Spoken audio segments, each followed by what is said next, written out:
Having spent a few hours of pure nostalgia with you today, Dan, discussing the time when you were the #1 vocalist with Henry Hall and the BBC Dance Orchestra, perhaps I can ask you to say a few words to the many fans who may not have heard your voice since the last of your broadcasts, and refresh our memories of those great days of the 30s. To begin with, Dan, perhaps you would care to tell us how you first came to join Henry Hall and the BBC Dance Orchestra. Well, I had a letter from Henry to come and see him at the BBC studios. I went along and discussed it, what I like to do with band, and that was it. I'm sure that was a great day for all concerned, and particularly for Henry to acquire such a notable singer as successor to Les Allen. During the years you were with the BBC Dance Orchestra, you made so many fans that are still devotees of the dance band era, and Alan Dell's programme Dance Band Days in particular, that you are still a much requested vocalist as these programmes reveal. Can you, Dan, name any particular favourite, or one that stands out in your memory? Well, I've no favourite, really. I've got lots of tunes I like, but I pick up one. I think it'd be Carolina. I like it because such a marvellous trombone solo in it, played by Bill Mulroney, great trombonist he was. I think when you hear it, you will appreciate it.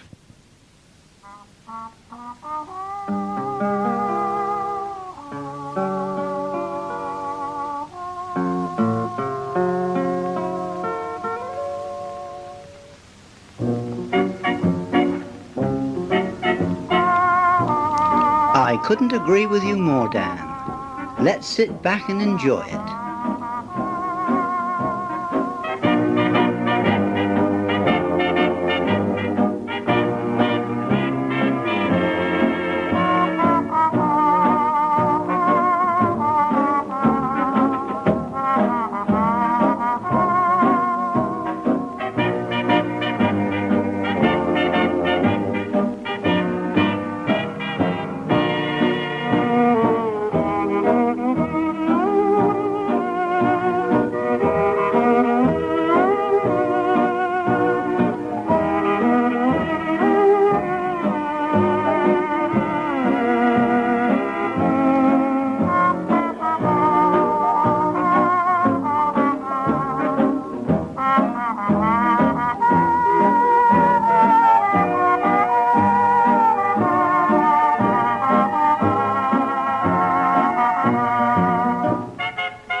Everybody's talking about heaven, and I'm a-praying all day through that there's a little corner in heaven exactly like you.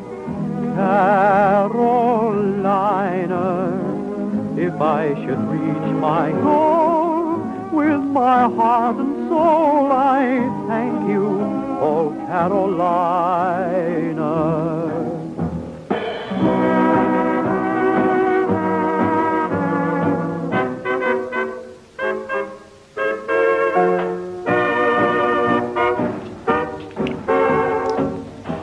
You recall the name, Dan, of Bill Mulroney. There must be others that come to mind. Perhaps you would care to mention one or two. Well, it's Bert Gillis, marvellous saxophone player. Great pal of mine he was, Bert. It's Charlie Price, the old Charlie. Bert Reed. And Joe Hitchener. be the violinist, you know. Or several of them.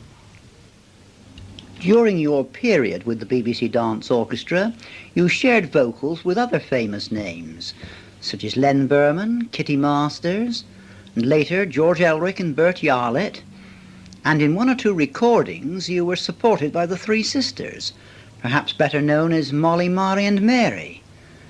And I believe, Dan, you were the best man at Bert Yarlett's wedding. I know the Three Sisters were bridesmaids on this occasion. Yes, I was Bert's best man. He married a Canadian girl named Aileen. Lovely girl she was.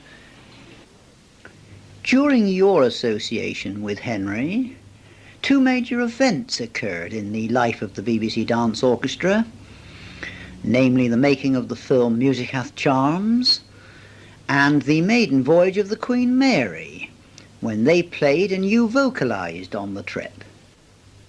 Let's pause to listen to a few bars from the two numbers featuring yourself on these occasions. First, the title song from the film. Love came along and gave me a song to open your heart to me. Love knew that soon our two hearts in tune would take up its melody. Love must have seen what music could mean to young hearts in harmony. For love had foretold that one day I'd hold the proof in my arms that music had charms.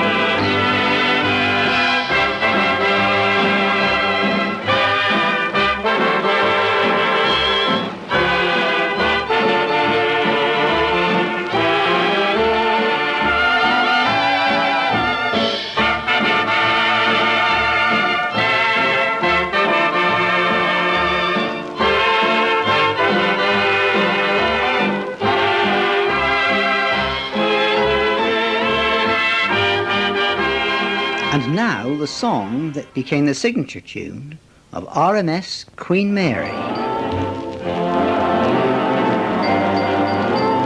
Somewhere at sea, a liner is somewhere at sea, bringing to me a traveler who will build my life anew.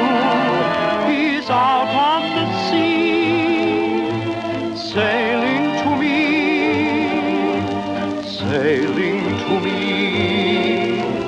When shall I see my lover come home from the sea? Hurry to me, great liner, for you can make my dream come true. Wherever you be, answer my plea, somewhere at sea.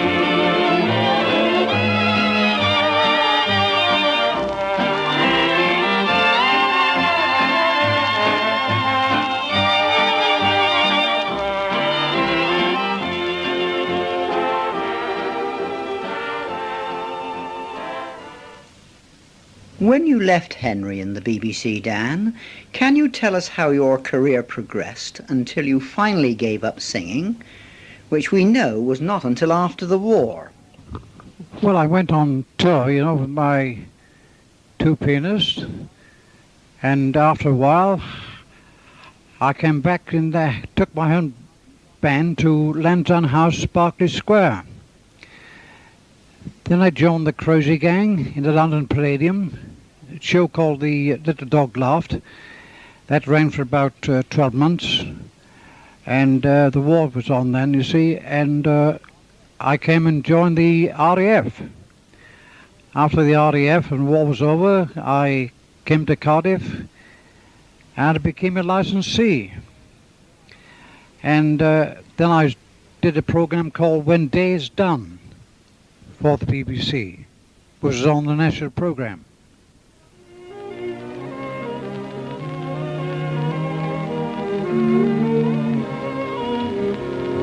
Well, Dan, on behalf of the many fans to whom 5:15 meant so much, and my great friend and Henry Hall devotee, Harold Kaye of Halifax, to whom I am always indebted for research, this is Don Reed of Bristol, wishing you a peaceful retirement and continued progress from your recent spell of ill health.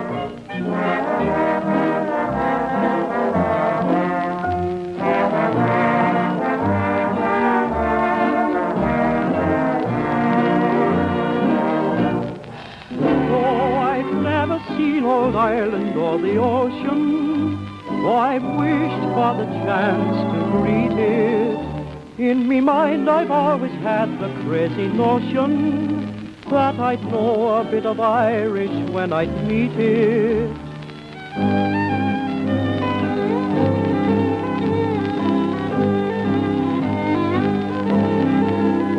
Did your mother come from Ireland? 'Cause there's something in you Irish.